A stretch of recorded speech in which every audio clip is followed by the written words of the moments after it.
Ya pasti. Assalamualaikum warahmatullahi wabarakatuh dan selamat siang Bapak dan teman-teman sekalian. Waalaikumsalam warahmatullahi wabarakatuh. Siap, luar biasa tetap semangat. Baik, pada kesempatan kali ini saya akan meresensikan buku yang berjudul Garis Waktu karya Vyasa Besari. Jadi buku ini pertama kali terbit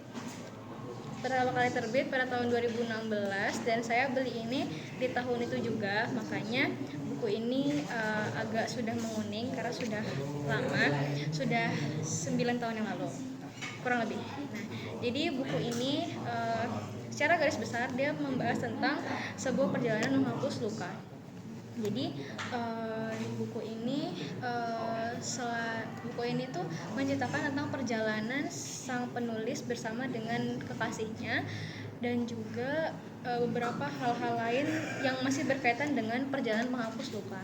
Jadi buku ini tuh bermula ketika sang penulis merasa bahwa hidupnya itu kayak flat aja gitu. Hidupnya itu kayak datar, biasa aja, dan kayak ada sesuatu yang kurang tapi sebenarnya nggak kurang. Jadi kayak dia tuh menjalani kehidupan dengan baik-baik aja tapi seperti ada yang hilang gitu. Kayak bingung, seperti ada puzzle yang kosong gitu. Nah, akhirnya suatu saat dia bertemu dengan perempuan yang ada di buku ini. Tidak disebutkan namanya, jadi intinya hanya kamu. Dia bertemu dengan kamu. Nah, si perempuan ini jadi si penulis tertarik dengan si perempuan ini dan ya mengagumi si perempuan ini hingga akhirnya mereka menjadi dekat dan juga menjalani pertemanan. Pertama-tama mereka menjalani pertemanan yang biasa disebut dengan ya friend zone. Nah, jadi si penulis, si Vyasa Besari ini pada mulanya dia itu mengagumi si perempuan. Dia merasa bahwa dunianya itu seketika berubah dari yang awalnya itu seperti flat aja, datar aja, tiba-tiba menjadi kehidupan yang ya menyenangkan dan juga dipenuhi dengan perasaan perasaan ya deg-degan, terus juga perasaan bahagia karena ya memang jadi cinta itu seperti kayak saya menghiasi hidup kita menjadi lebih berwarna gitu lah ya. Nah, setelah itu buku ini tuh jadi setelah mereka menjalani masa friend zone, akhirnya lama-kelamaan mereka berkembang menjadi seorang kekasih. Nah, saat menjadi seorang kekasih itu dituliskan sangat bahagia dalam buku ini. Namun juga ada salah satu kalimat yang menyatakan bahwa cinta itu memang seperti seperti bahagia sekali, tapi cinta itu juga suatu saat pasti akan hilang. Jadi akhirnya masuk ke konflik, yaitu konflik di mana sang penulis dan kamu, perempuan yang diceritakan dalam buku ini, mereka harus menjalani yang namanya hubungan jarak jauh atau long distance relationship atau LDR. Jadi itu tuh karena mereka masing-masing memiliki cita-cita. Mereka masing-masing memiliki cita-cita dan mereka harus mewujudkannya dan mereka terpaksa harus LDR itu tadi. Nah, akhirnya dengan terpaksa demi mengejar cita-cita, akhirnya mereka harus menghadapi LDR. Di masa LDR itu memang akan banyak sekali kesulitan dan kesusahan ya.